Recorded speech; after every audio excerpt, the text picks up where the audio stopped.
no merezco. Gracias también por la invitación que se me ha hecho para estar aquí hoy ante ustedes. Me resulta muy agradable haber sido invitado aquí y poder tratar de explicar este objeto misterioso que es la política italiana, objeto misterioso con frecuencia para los italianos y también para los no italianos, porque de todas maneras también para los italianos resulta un misterio esta política y su funcionamiento. Por lo tanto, ¿qué tipo de razonamiento voy a tratar de plantear hoy?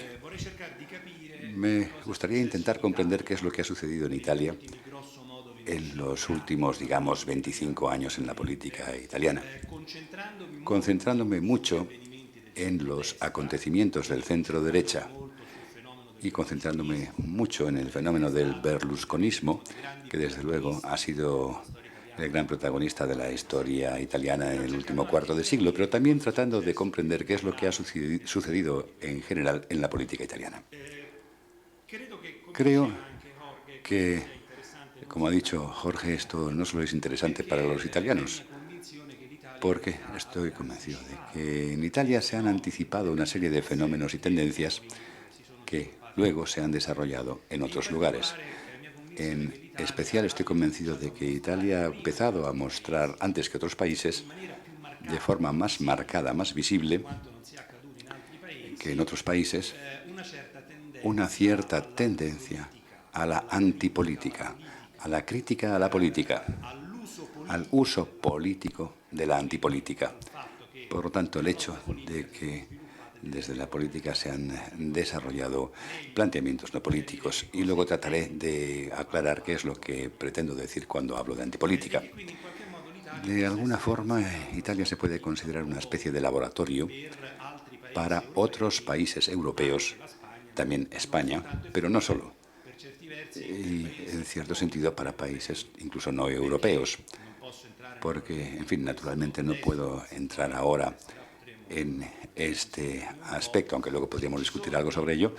Hay perfiles y elementos del fenómeno Trump, por ejemplo, que recuerdan al fenómeno Berlusconi. Hay diferencias y también puntos de contacto. Por lo tanto, lo que trataré de hacer es saber qué es lo que ha sucedido en la política italiana en los últimos años a lo largo de estas dos líneas de fractura. Por un lado está la línea de fractura derecha-izquierda y, por otro lado, la línea de fractura política-antipolítica.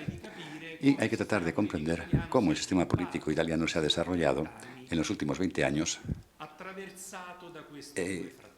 atravesado por estas dos roturas, y cómo estas dos fracturas se han gestionado y cómo estas fracturas han sido afrontadas desde el centro derecha de Berlusconi. Es decir, la alianza con Berlusconi, porque Berlusconi se ha movido a lo largo de la fractura derecha-izquierda, también a lo largo de la fractura política-antipolítica. El punto de partida de este razonamiento no puede ser más que Tangentopoli. Tangentopoli es una gran crisis del sistema político italiano que se sitúa en 1992-1993 y que está estrechamente vinculado a una importante cantidad de escándalos jurídicos. No solamente es eso, la crisis italiana del 92-93, además de otros componentes, no solamente el componente judicial, sino que hay también problemática en el sistema electoral, hay nuevos partidos que en ese momento histórico inician su andadura, pero sustancialmente se puede afirmar que el principal empuje en este 92-93 se produjo con la gran oleada de escándalos jurídicos, escándalos políticos. Aquí no podemos hablar ni entrar en los detalles de Tangentopoli, y que haría falta no una conferencia, sino una serie de...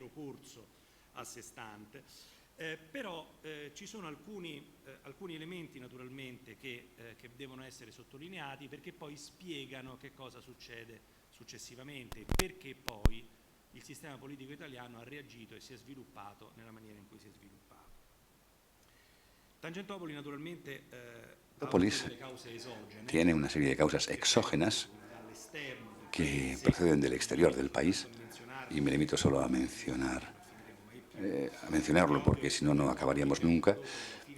Tangentopoulos es un producto del fin de la Guerra Fría, 1989-90, y evidentemente Tangentopoulos es fruto también de la aceleración de los procesos de integración europea. Por lo tanto, el sistema político italiano está bajo presión por transformaciones europeas. Y me limito solo a mencionarlo, como he dicho, porque solo sobre este punto se podría hablar muchísimas horas. Pero me limito solo a mencionarlo, porque lo que más me interesa son las causas internas, las causas endógenas de la crisis del sistema político italiano 1992-93. Un primer elemento, indudablemente, es el de una crisis interna del sistema de partidos. En particular, una disminución de la capacidad de los partidos políticos tradicionales del sistema italiano para representar al país.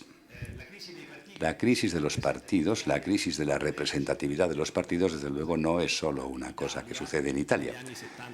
En los años 70-80, podemos pensar en el caso alemán, por ejemplo, donde también se ve que sucede algo parecido. Pero en Italia esto se vuelve un problema tanto más serio cuanto que el sistema político italiano, la llamada Primera República, es un sistema que no conoce la alternancia en el gobierno, porque es, como se sabe, un sistema político bloqueado por el Gran Partido Comunista Occidental y por la imposibilidad del Partido Comunista de llegar al gobierno. Y por lo tanto, esto evidentemente bloquea el sistema y hace que los partidos no solicitados por una competición plena pierdan representatividad de forma probablemente más acusada. Y este es un razonamiento del que también se podría hablar largo y tendido.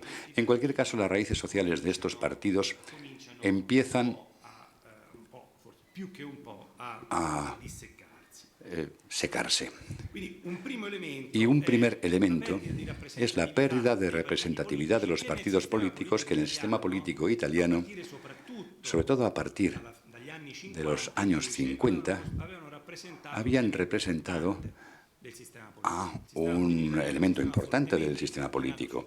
Era un sistema fuertemente anclado en los partidos y, por lo tanto, la pérdida de representatividad de los partidos constituye un primer problema serio que debe afrontar el sistema. El segundo elemento vinculado al primero es el hecho de que empieza a percibirse una falta de correspondencia entre el peso y el coste de la política y su utilidad. La política sigue siendo en Italia en los años 80, sigue estando muy presente, sigue siendo algo muy importante, muy pesada y muy costosa. Los aparatos de los partidos, los aparatos administrativos tienen un coste elevado. Y al mismo tiempo, la percepción que tiene el país es que la política ya no es una solución, sino que empieza a ser un problema. Es una percepción que empieza a aumentar en el seno del país. De algún modo, si queremos, es un reflejo en Italia de lo que sucede en otros lugares en los años 80. En los años 80, este empuje se vincula a una reducción del perímetro de la política fuera de Italia, pero en Italia no se produce esta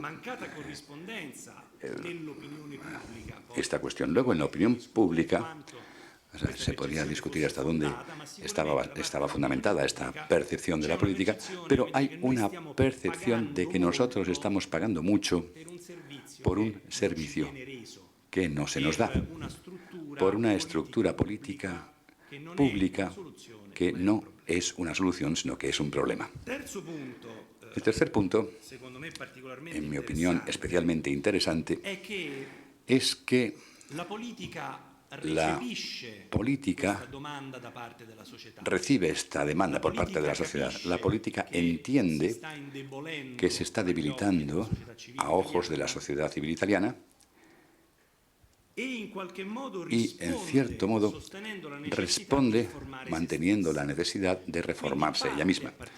Por lo tanto, a partir de finales de los años 70 comienza un gran debate dentro de la política italiana sobre la necesidad de cambiar, sobre la necesidad de autorreformarse. Esto se produce en muchos niveles. Puede ser, por ejemplo, un debate sobre la necesidad de moralizar el sistema político. Por lo tanto, un debate sobre la corrupción, que es visible sobre todo dentro del Partido Comunista, que convierte la cuestión moral en su propia bandera. Por lo tanto, la política admite, al menos en parte, admite ante los ojos del país que hay un problema de corrupción. O bien puede ser el fuerte empuje al sistema institucional. Ya a partir de los años 70 se empieza a discutir, por iniciativa sobre todo del Partido Socialista de Bettino Craxi, sobre una gran reforma de las instituciones, y a partir de comienzos de los años 90 se crea también una comisión bicameral bajo Aldo Bozzi para la reforma de la Constitución. Por lo tanto, la política admite sus propios problemas internos. Pero en este debate sobre la necesidad de cambiar la política no se corresponden cambios reales. O bien los cambios que se llevan a cabo no se consideran suficientes por parte del país.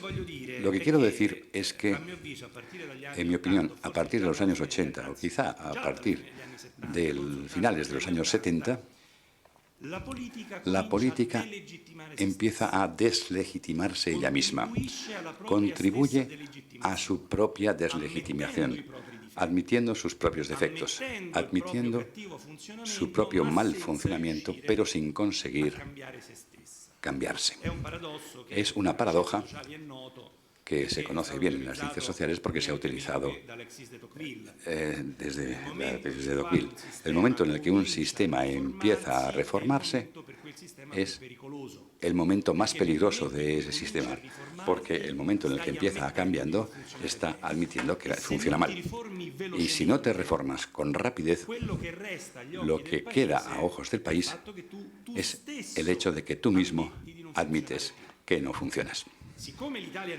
Como Italia no se reforma rápidamente, esto de algún modo contribuye a la autodeslegitimación del sistema político, lo cual se ve con mucha claridad en otro elemento, que es el mito de la sociedad civil, que a partir de los años 80 empieza a ser muy fuerte, al menos en el discurso público italiano, en muchos partidos.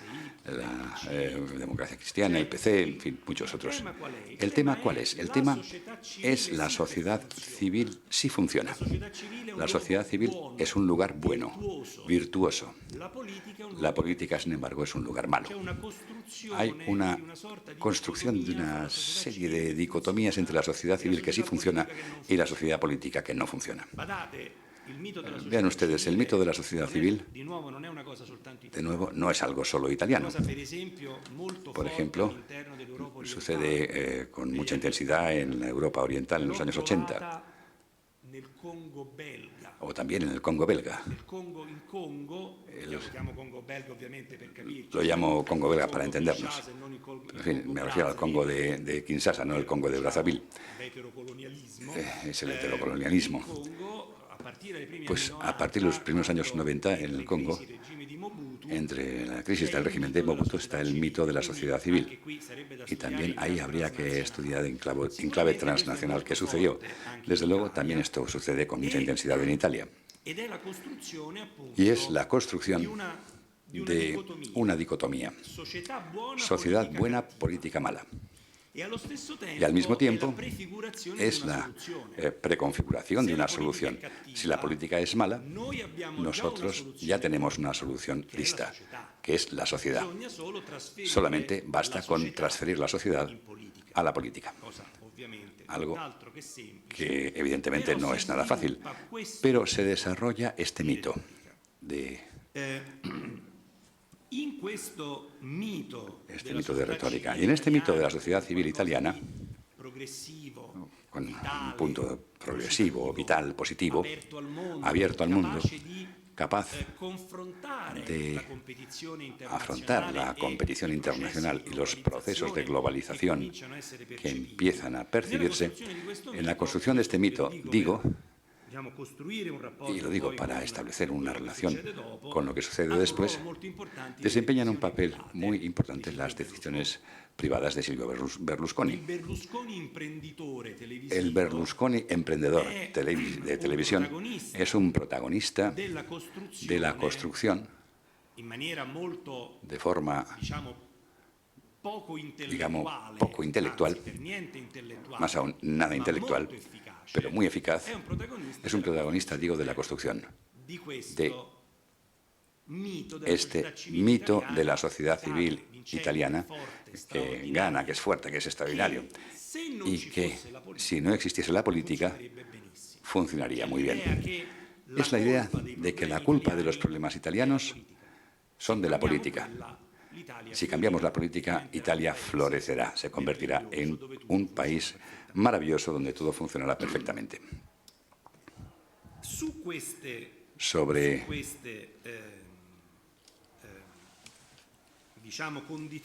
estas condiciones o causas exógenas, la integración europea, el final de la Guerra Fría, y causas endógenas, la pérdida de representatividad de los partidos, la percepción de la política como un problema, la autodeslegitimación de la política y el mito de la sociedad civil, digamos que esta constelación de causas nos permiten comprender qué es lo que sucede en el 91-92, en el momento en el que el país decide que la política, la clase política del gobierno, debe ser el chivo expiatorio sobre el cual descargar todos los problemas del país.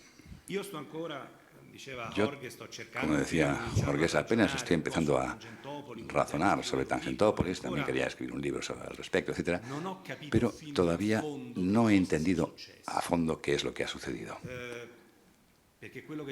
Porque lo que hay que entender en Tangentopoli no son solamente las causas y los efectos, sino también hay que entender qué es lo que sucede en el espíritu público italiano. ¿Por qué el país, llegado a un cierto momento, toma la política como chivo expiatorio? No quiero decir que la política fuese inocente, no. Estoy diciendo, sin embargo, que sobre la política se descarga mucho más de lo que en realidad eran las culpas de la política, al menos de forma razonable.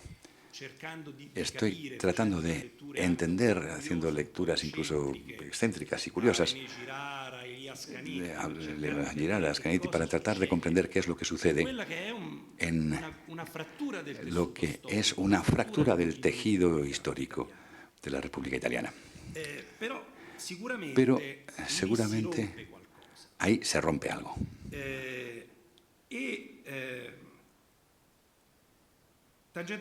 Y Tangentopoli, naturalmente, tiene efectos prácticos. Fundamentalmente, la destrucción de los partidos tradicionales del gobierno, que prácticamente desaparecen todos. La Democracia Cristiana, que había sido el partido hegemónico ininterrumpidamente en Italia desde finales de 1945, bueno, incluso desde antes, pero al menos con De Gasperi como presidente del Consejo, hasta el momento de la fractura de Tangentopoli, luego el Partido Socialista y los tres partidos llamados partidos laicos menores, los liberales, los demócratas. Estos partidos desaparecen o terminan en el campo de la irrelevancia.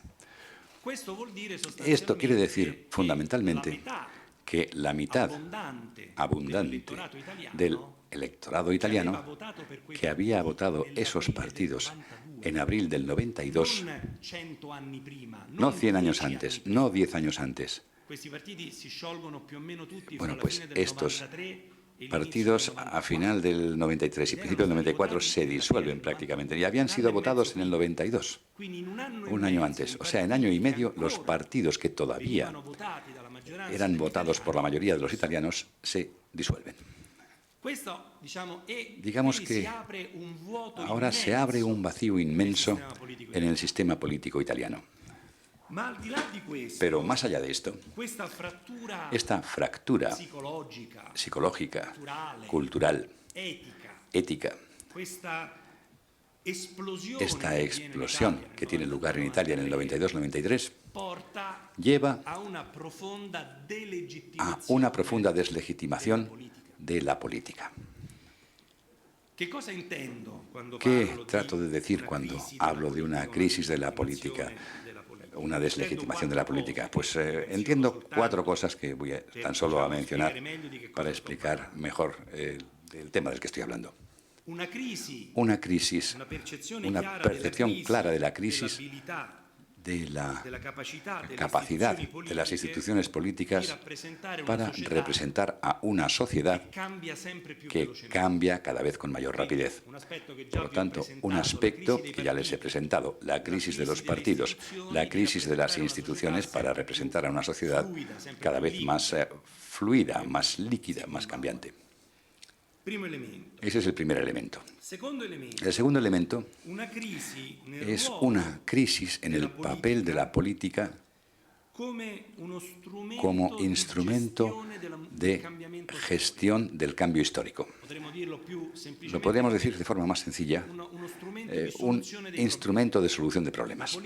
La política ya no es capaz de resolver nuestros problemas.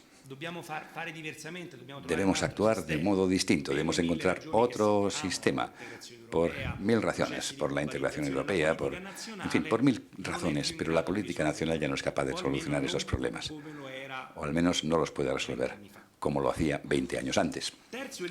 Tercer elemento es una crisis de los confines de la política con respecto a otros ámbitos de la acción humana.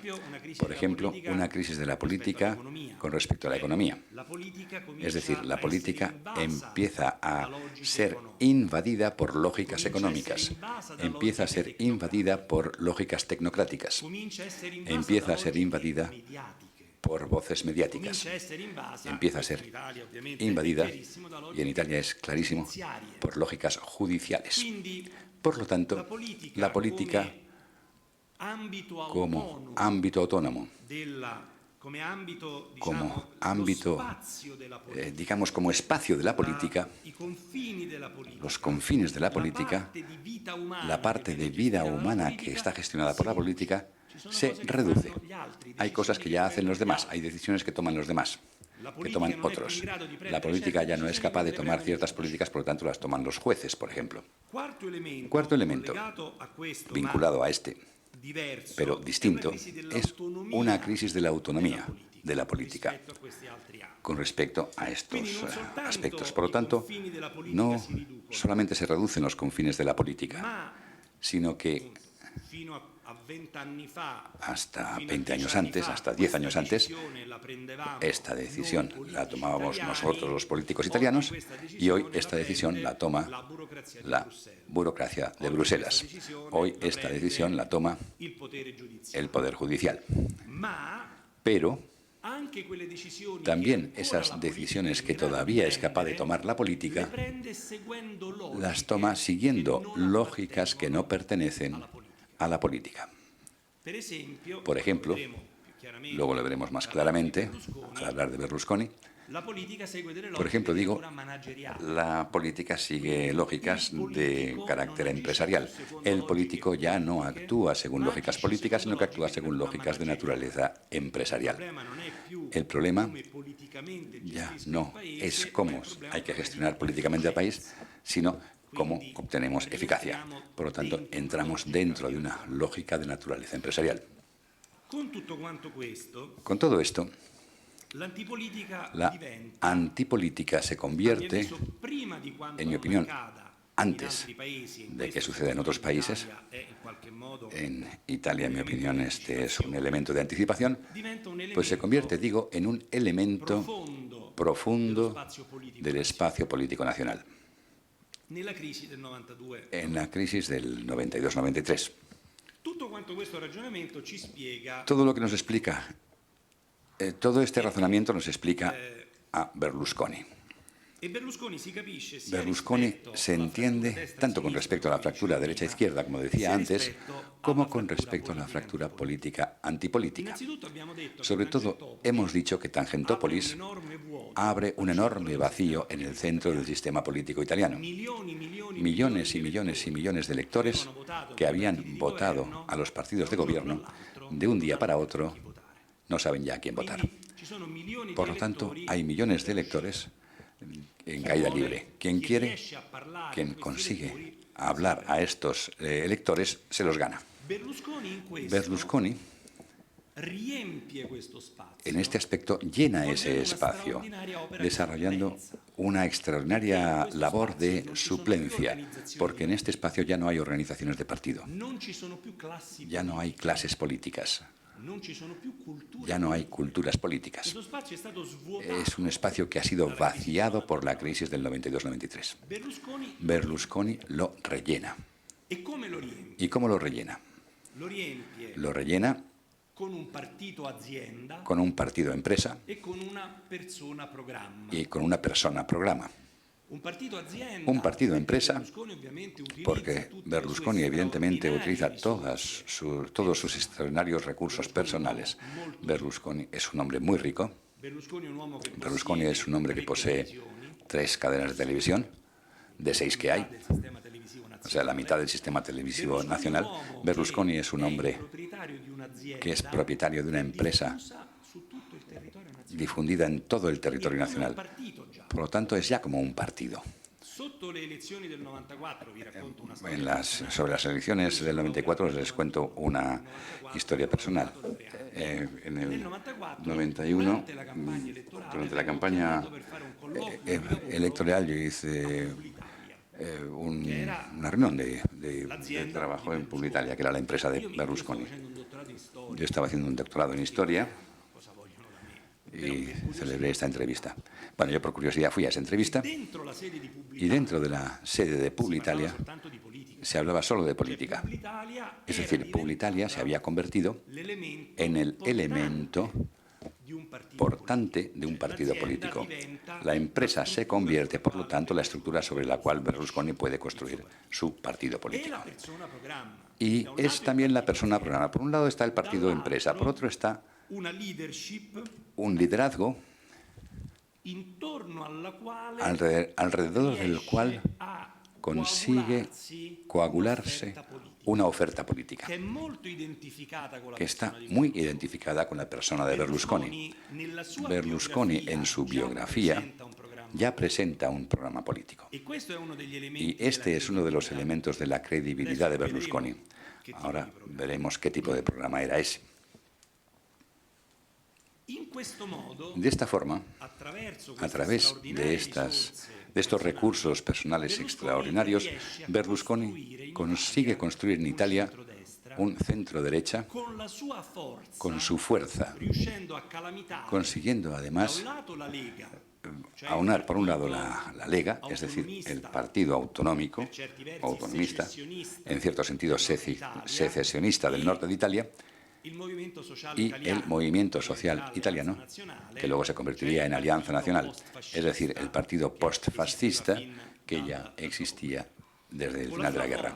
Con su fuerza consigue, como digo, fundir estos dos partidos y consigue hacer lo que en Italia no se había producido desde 1945, es decir, una fuerza de centro-derecha. El sistema político italiano no estaba estructurado a lo largo del eje derecha-izquierda. Bueno, sí lo estaba, pero de una forma muy peculiar.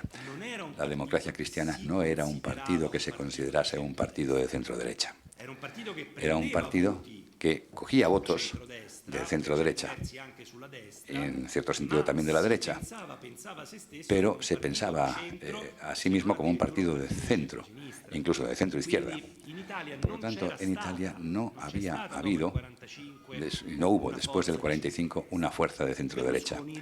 Berlusconi consigue construir esta fuerza y en el momento en el que rellena este gran vacío que se había producido en el sistema político italiano, al mismo tiempo construye también y contribuye a construir, o digamos fue el principal constructor de un sistema político basado en una alianza de centro-derecha y centro-izquierda. Y que precisamente en el sistema político italiano es una novedad importante.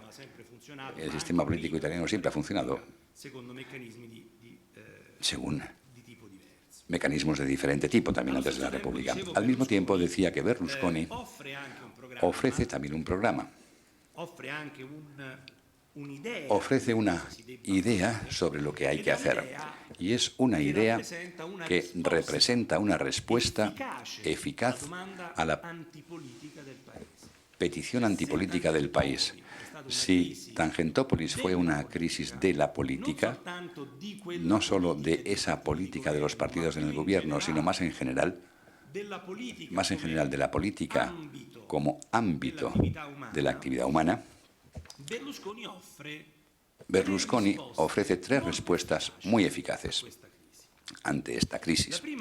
La primera respuesta es la reducción del Estado, la llamada revolución liberal. Hagamos lo que han hecho Ronald Reagan y Margaret Thatcher. Luego, a partir del 2000, diría, y como hizo Aznar en España. También cita a Aznar en sus discursos. Es decir, si la política ya no resuelve los problemas, acortemos la política. Hagamos que partes cada vez más importantes de la economía y de la sociedad queden fuera del control de la política. Por lo tanto, un Estado más pequeño. El segundo elemento es que si la política ya no funciona, ya no sirve como debe, no solamente debemos tener un Estado más pequeño, sino que también debemos tener menos política, menos ideologías, menos conflictos, menor importancia de la política en la prensa, en la televisión. La política debe reducir su ámbito y la temperatura del enfrentamiento político debe bajar. Tendremos menos cosas sobre las que tener opiniones diferentes. La política se debe convertir en algo más próximo a los ciudadanos. Esto es otro tema también. Para que sea también más sencilla, de algún modo debe normalizarse y tener una parte no tan importante de la actividad cotidiana que todos puedan entender. El tercer elemento es que si los políticos profesionales han fallado, entonces debemos poner en sus puestos, en el puesto del político profesional, ¿a quién? A alguien que venga de la sociedad civil. Es decir, si la sociedad civil, el reino del bien, y la política es el reino del mal, la solución a los problemas italianos es hacer que las personas del reino del bien pasen a colonizar el reino del mal. Lo estoy diciendo de forma un poco gruesa, pero ese es el razonamiento de Berlusconi. Los que han tenido éxito en la sociedad, los que han trabajado, como diría Berlusconi, porque según Berlusconi quien hace política no trabaja. Bueno, pues aquellos que proceden de la trinchera del trabajo, que han trabajado, que han tenido éxito en el mundo del trabajo, deben hacer política. En particular los gestores, los managers. Eso es lo que ha sucedido en el mundo de la empresa. El arquetipo de la nueva clase de políticos es Berlusconi. Esto, en mi opinión, explica este misterio que ha sido tan difícil de explicar. se vogliamo banale, Si queremos, también es una explicación banal. ¿Por qué gana Berlusconi en Italia? perché trova un vuoto Porque encuentra un vacío c'è enorme una grande opportunità y hay una gran e oportunidad. coglie quell'opportunità Y dando coge al esa oportunidad paese dando al delle país risposte respuestas credibili alle creíbles domande che il a paese las stava preguntas facendo. que estaba planteando el país. Badate bene, questo non vuol dire che Vean poi quelle ustedes, risposte esto no Berlusconi le abbia significa date que davvero. luego las respuestas de Berlusconi hayan sido Però ciertas. il suo No es que haya dado de verdad discorso respuesta, pero su discurso es un discurso credibile creíble. nel 94 Es un discurso creíble en el 94 e resta ancora un y discorso sigue siendo un credibile nel discurso 2001 creíble en el 2001, perché la fase di governo porque di la Berlusconi fase de del gobierno de 94 dura Berlusconi molto poco, del 94 dura qualche mese. muy poco, solo unos E meses. quindi quando Berlusconi Y si cuando ripresenta nel Berlusconi 2001 vuelve a agli occhi di presentarse en el tanta parte 2001 del a ojos paese, de una gran deve parte del ancora país, essere messo alla prova. todavía debe ser puesto a prueba. Il clima nei confronti di Berlusconi cambia El intorno clima al 2005, cambia hacia 2005, cuando se che ve Berlusconi non que ha mantenuto le Berlusconi promesse. no ha mantenido sus Poi promesas. Berlusconi rivincerà ancora Luego, le elezioni Berlusconi del todavía ganará una 2008, vez más en el ma io 2008, credo che la vittoria pero di yo creo que la victoria de Berlusconi en el 2008 está más vinculada a la debilidad de sus adversarios que a su propia valía. En mi opinión, ya a partir de 2005-2006, una gran parte del país ha perdido la confianza en Berlusconi. Pero aún en el 2000-2001, las respuestas de Berlusconi pueden parecer respuestas creíbles, porque todavía son respuestas que están en el papel, que aún no han tenido la posibilidad de dar prueba de su fehaciència en el mundo.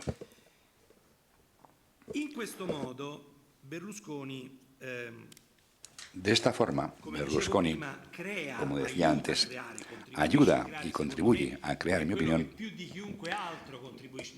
más que ningún otro, no es el único, pero es el que más contribuye a crear un sistema tripolar que está fuertemente polarizado en su persona. ¿Por qué? Porque dada la obra de suplencia que Berlusconi ha desarrollado en el centro derecha es muy dependiente de Berlusconi. Está centrado en Berlusconi, no podría vivir sin Berlusconi. Y dado que la izquierda, el centro izquierda, está muy dividido en su interior, el anti-berlusconismo, la adversión hacia Berlusconi se convierte en un elemento muy importante para el centro izquierdo. Por lo tanto, Berlusconi se convierte en el elemento central de la política italiana que se polariza entre quien está con él y quien está en contra de él o contra él. Y esta polarización derecha-izquierda alrededor de Berlusconi es el elemento que hace que de alguna forma el asunto de la antipolítica se reabsorba dentro de la fractura derecha-izquierda. Por una parte, Berlusconi, como dijimos, es una respuesta a la antipolítica. Es decir, su respuesta es menos Estado, menos política y los gestores, los managers al gobierno. Por otro lado, también la alianza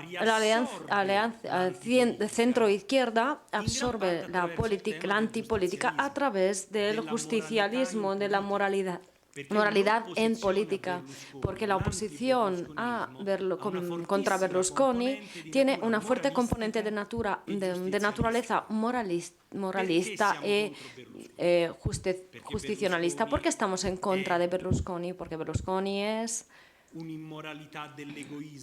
una inmoralidad del egoísmo, está en contra del civismo, porque está en contra de la idea de que el ciudadano tenga que participar en el bien común, en la actividad común del país, porque Berlusconi está a favor de la evasión fiscal, de las normas y además porque Berlusconi está indagado por los jueces.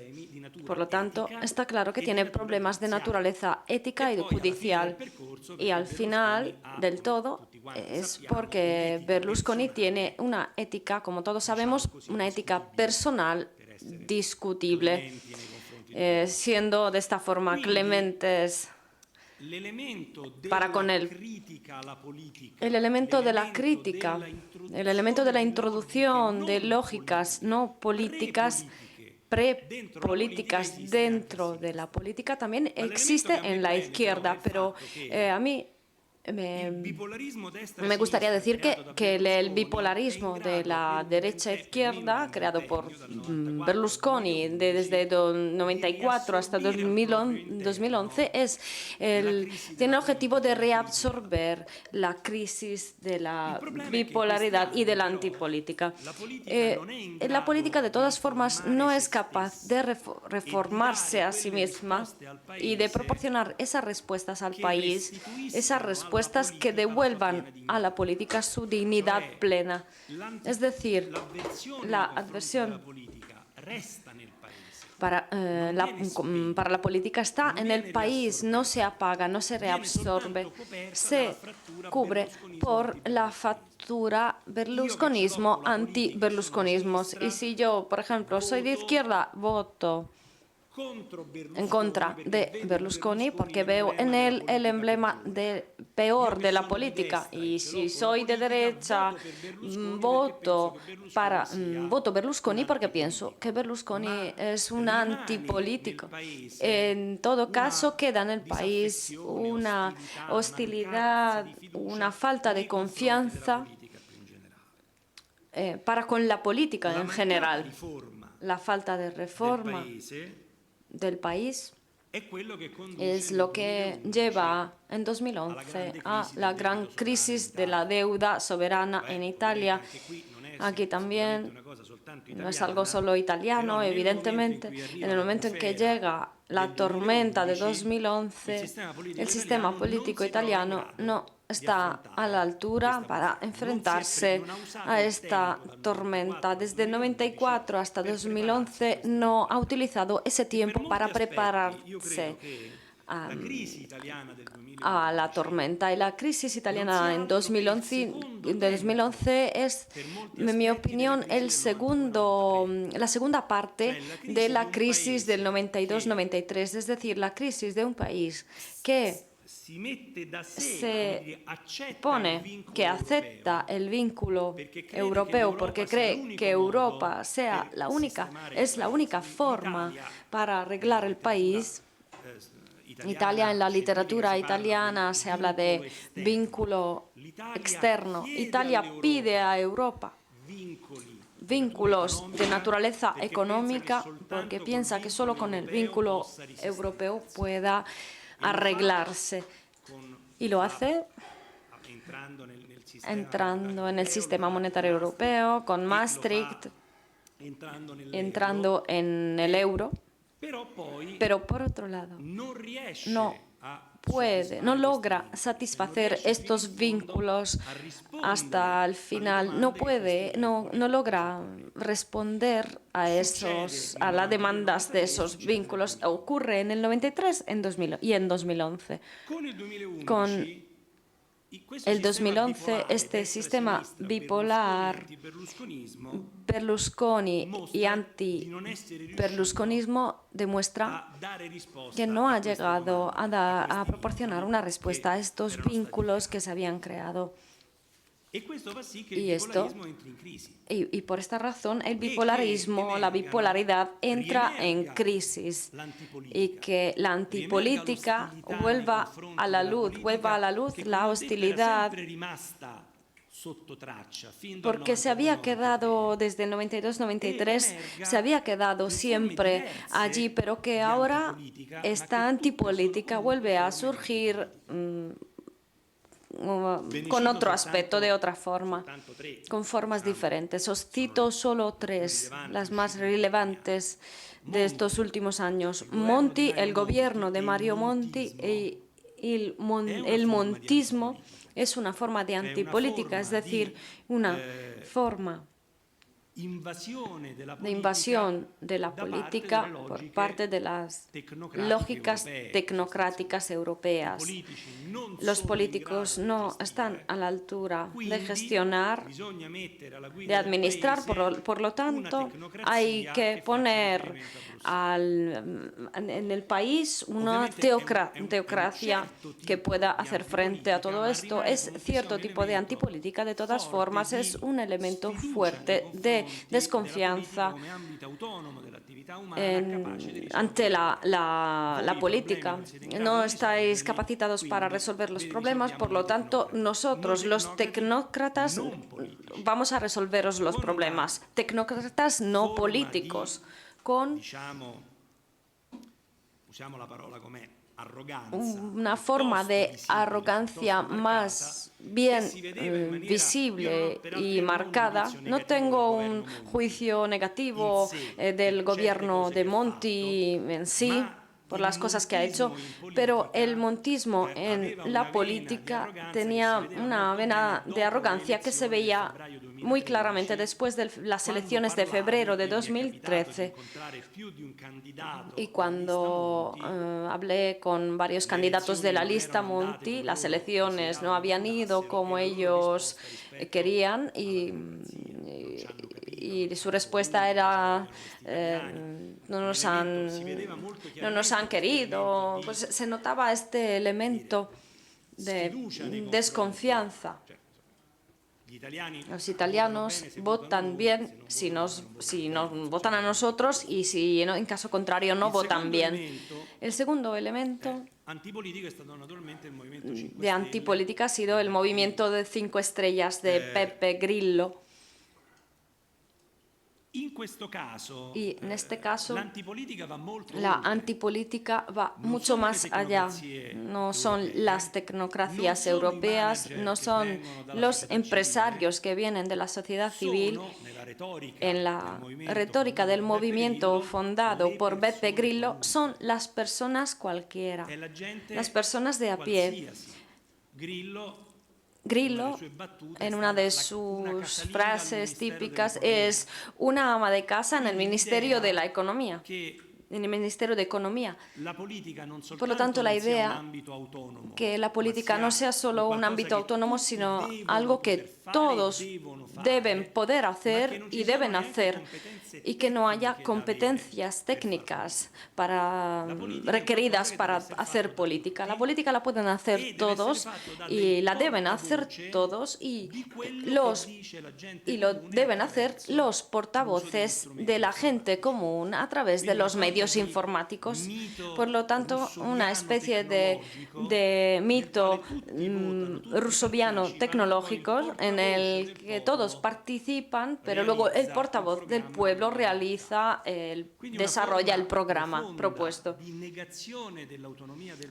Por lo tanto, un programa de negación del político y de negación de la necesidad de una clase política. Cualquier persona vale como cualquier otra, y esto es una forma de antipolítica que se opone completamente, radicalmente a la de Monti, y que surge del fracaso de las tecnocracias europeas. Hemos visto las tecnocracias de Monti en manos a la obra, no han funcionado según muchas personas, y no es del todo verdad, pero como no han funcionado, dado que los políticos de profesiones han fracasado, los empresarios en la política han fracasado, los tecnócratas en políticas han fracasado, todas las formas de élites han fracasado, eliminamos del todo las élites y vamos nosotros directamente. El orador anterior hablaba de Ortega y Gasset y en comparación con eso, de la rebelión de las masas, y si pensamos lo importante que era el objetivo de Ortega de proteger las democracias en un contexto de igualdad, esta es la negación de las aristocracias. El tercer elemento de antipolítica, y luego también citaré otro, es Renzi. Renzi ha sido otra forma más de respuesta a la antipolítica, vinculada en este caso vinculado no a los managers, no a los tecnócratas, no a la gente común, son los políticos jóvenes de profesión, es decir, su respuesta, digamos, reciclaje, la respuesta de reciclaje es la política, la tienen que hacer los políticos de profesión, porque si no, él no habría tenido credibilidad. Ese es él es un político de profesión que no tiene ni 40 años, no sé si ahora los habrá cumplido ya. Pero cuando llegó a ser secretario del Partido Democrático tenía 38 años, por lo tanto es una cuestión generacional, pero se persigue la novedad. Es la idea que hay que llevar algo nuevo. El gobierno Letta era un gobierno de cuarentañeros, duró pocos meses. Luego llegó el gobierno de Renzi con la bandera de los treintañeros. En pocos meses ha echado los cuarentones y yo pensé, esperemos que siga y dentro de unos meses llegaremos a los veinteañeros y luego, pues al cabo de un tiempo ya, a los de 10 años, yo tengo hijos de 10 y 14 años, obviamente es una broma, pero el país en este sentido tiene tanta ansiedad de novedad que ha tirado una década en pocos meses. El tema de Renzi y su novedad ha sido la de los jóvenes. ¿Qué es lo que, y para tener otros 5 minutos más de tiempo, qué es lo que aporta? ¿Qué condiciones lleva hoy al centro derecha italiano? Primer elemento. Berlusconi y lo hemos dado por acabado muchas veces, no acaba nunca, es inmortal. Sin embargo, es una historia que está acabando, es evidente. El final del berlusconismo ha sido muy lento, un ocaso nordeuropeo muy lento. De Groenlandia de verano. Este sol no se pone nunca, pero es un sol un sol en el ocaso.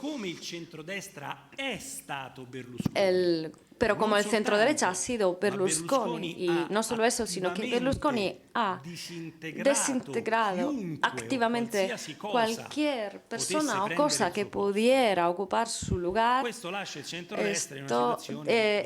deja el centro derecha en una situación de dificultad, escasa organización, una clase política de un nivel no muy grande, una reflexión cultural en el año cero casi, deja a un centro derecha muy dividido, porque Berlusconi impidió que surgieran líderes de alto nivel, aunque hubiesen,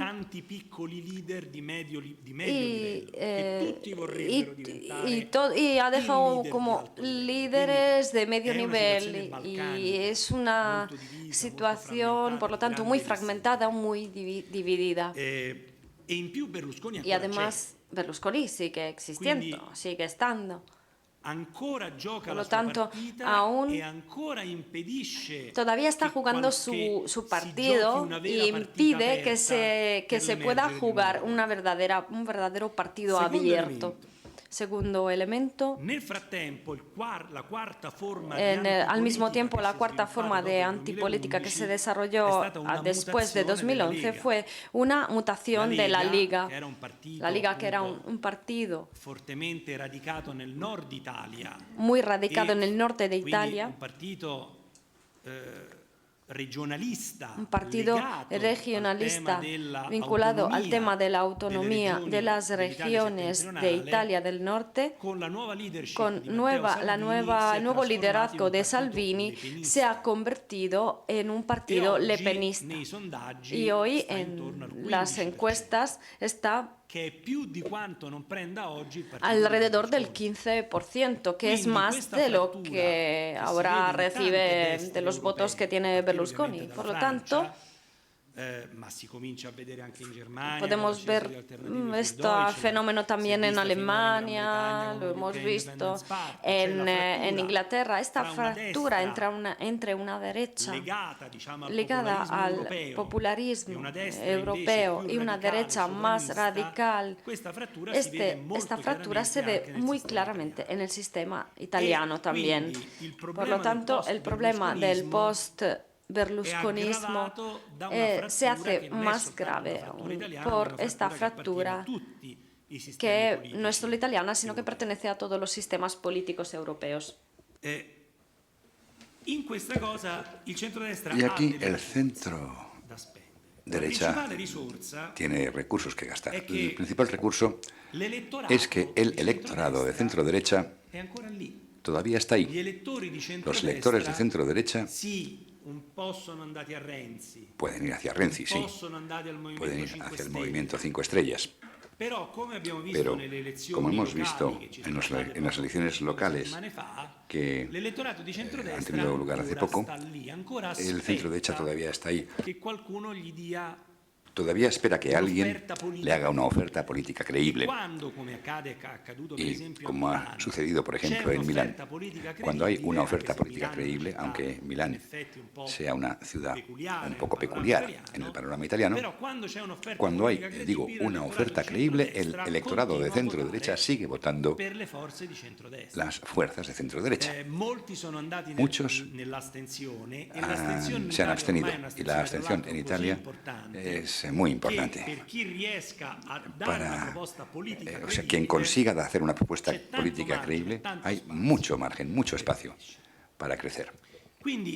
Por lo tanto, hay un recurso, hay recursos, pero también hay un peligro muy serio. El peligro muy serio es que, dado que el movimiento 5 estrellas ha crecido en medida muy considerable, resulta que, grosso modo, si razonamos desde el punto de vista político, hoy el sistema político italiano está dividido en tres: centro-izquierda,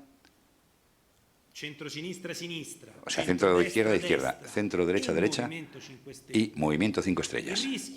Pues el riesgo, en particular, si tuviese que pasarse a la reforma constitucional, lo cual se votará en octubre,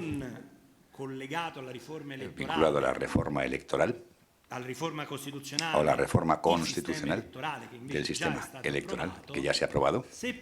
Bueno, si pasa a ese modelo, el riesgo es que en Italia se establezca un sistema bipolar, no derecha-izquierda, sino centro-izquierda, movimiento 5 estrellas. Y que el área de la derecha básicamente quede marginada y termine por morir. No sé si desaparecer, pero sí a no contar en política. Por lo tanto, como diría, las oportunidades de que haya una iniciativa política de centro derecha hoy en Italia son oportunidades extraordinarias. Los peligros de que no se haga uso de esta oportunidad son peligros muy serios, no solamente para el centro derecha, sino para toda Italia. porque yo creo que un dualismo entre el movimiento 5 estrellas y el movimiento centro-izquierda sería disfuncional. Y las fracturas en el centro-derecha son muy serias. Pues bien, lo que, en mi opinión, habrá que esperar es un fuerte liderazgo que sea capaz de aprovechar esta oportunidad de reconstruir en Italia un bipolarismo, quizá uno que funcione bien, entre centro-derecha y centro-izquierda. Muchas gracias.